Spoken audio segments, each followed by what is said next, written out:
everyone knows who they are. BTS, man, they're cool in that BTS kind of way.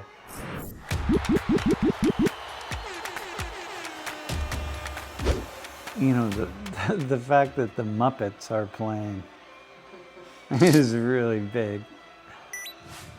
It's so iconic.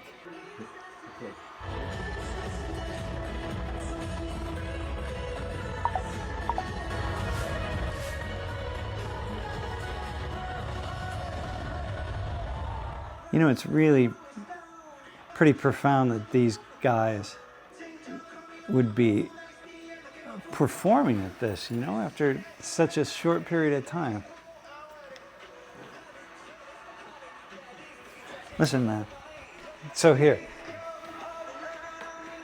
the fact that these guys are performing at the half of the final, and that everyone knows who they are, and there's probably not a single group in the world that would be more interesting to people than this group right here, like these guys, these performers.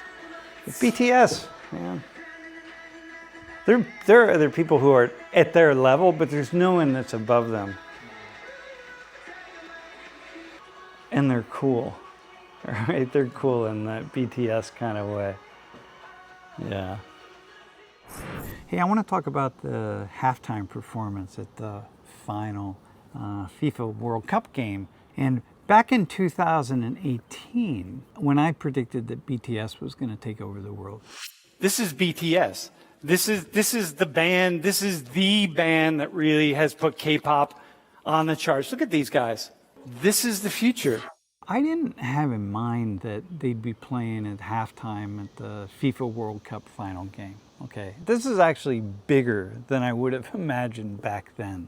Halftime is iconic here in the United States, and specifically what we talk about is halftime at the Super Bowl in the United States. There's always some concert. It's a 12 to 15 minute concert, and only the biggest acts in the world are invited to perform at the halftime show. This is not about Donald Trump. This is about the United States. It's something we do every year. And people talk about this, who's performing at the Super Bowl, way ahead of time. This isn't just a thing that happens here. This is a big part of the event itself.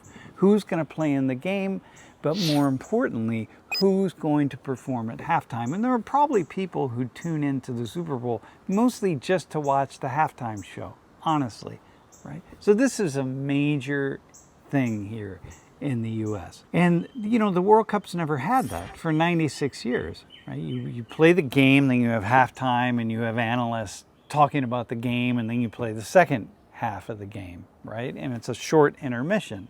But here we change things up for this FIFA World Cup final. Even Jungkook's performance in Qatar in 2022, it wasn't at halftime at the opening ceremonies. And yesterday, they estimated that almost 2 billion people tuned in to the game. That means 2 million people are watching this halftime performance. And that means, think about who they picked. Madonna, Justin Bieber, Shakira, who's a global sensation. And you have BTS. And BTS isn't just an afterthought. BTS is included in that group because BTS is a global sensation, right? In and of themselves.